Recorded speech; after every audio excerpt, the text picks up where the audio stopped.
Welcome to Bag I, front camber links, steering links, front camber plate, and tower. Once again, let's start by cutting the bags open and emptying the contents out on the table, being careful not to lose any of the parts that we need for this particular build. Let's refer to the manual as it serves as a guide, and it is well illustrated. With the jig that I created, let's grab those plastic rod ends and start twisting. Here we can insert the screwdriver into the hole and twist, either forward or backward, depending upon which side you're on, as the threads, one thread's forward and one thread's backward. So just know where you are. This helps to create a lot of force in the twisting and less on your hands. Once we arrive at 32.25 millimeters distance on the rod end, we'll call that a complete job. Well done. And let's get that done for the others.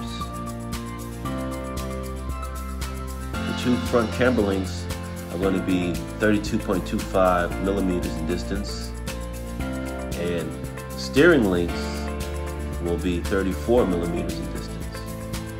Once again, we'll screw on the front sides just a bit until we need to use our screwdriver with the jig that's created.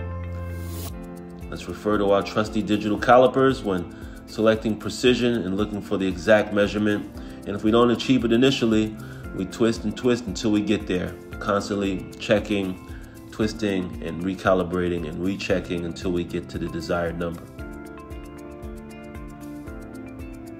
After all is said and done, we match these pieces up against the photo just to double check and make sure our work is complete. Checking both steering links and both camber links.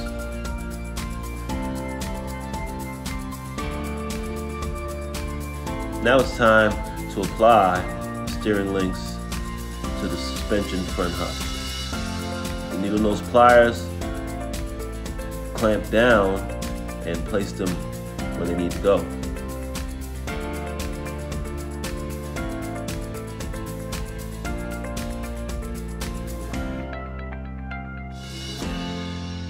This isn't too difficult, but it can be tedious and a little more frustrating if you're having a little bit of difficult time getting the end to clamp down on the ball. But the needle nose pliers helps a bunch because they are long and narrow and they can fit in a tighter space. With those applied, let's grab our camber plate and attach the ball links to the top position on the camber plate. And once again, I chose to just line the rod end up with the link and press downward on the hard surface, which was the table. I mean, it was a lot easier than using the pliers. So you might find the same ease and comfort if you try this. After that's been assembled, let's grab the tower. And we're gonna go with the second position in the front tower, the same way we did in the rear. Let's grab our pliers to hold down on one end and use our hex nut driver to twist and tighten down on the flange nut on the opposite end. Tighten down good and snug here. Afterwards, let's attach both pieces to the front hub.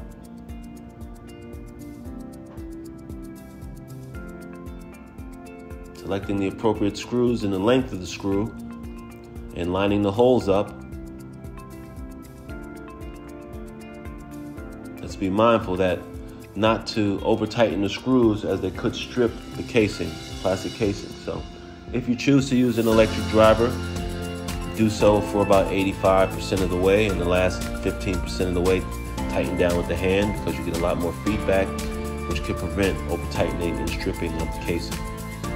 Be mindful to apply care when clamping down on the steering links, as they do like to move in the spindle. Once you finish this, you will have completed Bag I, front camber links and steering links, front camber plate, and shock tower.